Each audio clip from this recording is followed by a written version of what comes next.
এ মানুষের মধ্যেই পড়ে না আইনি একটা। এই কামটা করেছে এই কুত্তা কামড়া, সে একটু কালে দিন দেখেই আসছি এবং পুষিয়ে যাচ্ছি।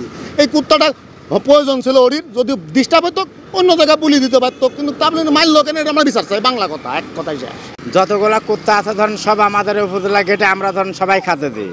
আবার ভিতরে আমার একটি অন্য স্যার ছিল একটা অমর কুমার দাস, উনিও খাতে দিয়েছেন, উনিও মানুষ করেছেন।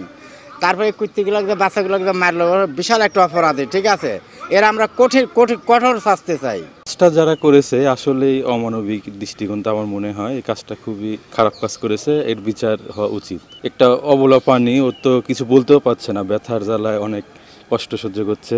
আসলে কুকুরগুলোকে আমরা খুবই ভালোবাসি। আমার হাজব্যান্ড এই কুকুরগুলো সবসময় আমার হাজব্যান্ডের পিছিয়ে থাকে, আর আমার বাচ্চারা কুকুর অসম্ভব ভালোবাসে, যার কারণে ওরা সবসময় কুকুর কাটাকাটি করে। ওদের হাতে গায়ে ফোসকা জাতীয় একটা আর কি, কারণ ওরা তো সবসময় গোসলে থাকে না, পরিষ্কার থাকে না। আগে যে ইউনো ম্যাডাম ছিল উনি কুকুর অনেক করতেন, বাট উনি রেখে গেছেন, কিন্তু উনি তো এদের জন্য কোনো ব্যবস্থা করে যান না। আমার এখানে থাকছে, আমার বাচ্চা এগুলো আমার তো হার্মফুল, আমার তো সমস্যা হচ্ছে। তো আমি তারপরও আমি ওদেরকে কখনোই, আমি একটা মুরগির বাচ্চা কোনোদিন ধরিনি। মানে আমি এমন পরিবেশের মানুষ যে এমন জায়গায় আমরা কোনো মুরগিও দেখিনি, সেখানে কুকুর অনেক দূরের কথা। তো আমার একজন মানে পাশে দুধ দিতে আসেন, উনি বললো যে মা তুমি এখানে বাচ্চা এইভাবেই করলে তোমার এরা তো এখানেই 8টা বাচ্চা যদি ঘোরাফেরা করে তোমার জন্য অনেক পেইনফুল হয়ে যাবে, তুমি এটা নিয়ে পাশে কোথাও রেখে আসো যাতে তোমার বাচ্চাদের কোনো ক্ষতি না হয়।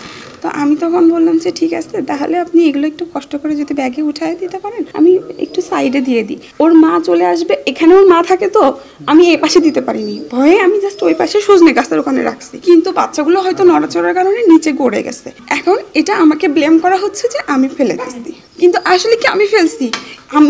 আমি এদেরকে, বাচ্চাদেরকে, এর আগেও যে বাচ্চাগুলো ছিল আমি সবাইকে খেতে দিচ্ছি। ইভেন যে এই মানে প্রথমে যে ড্রাইভার ভাই ইয়ে করছে, উনি এর আগে এদের যে বাচ্চাগুলো ছিল ওনাকে আমি নিজে দেখছি যে ইট দিয়ে মেরে বাচ্চা একটা মেরে ফেলছে, বাট আমি কিন্তু কখনো এটাই করিনি। আমি কিভাবে এতটা রাস্তা পার করে, তারপরে আমার ছোট বাচ্চা তো আপনি দেখতেই পাচ্ছেন, আমি কিভাবে এটা নিয়ে রাস্তায় চলে যাব?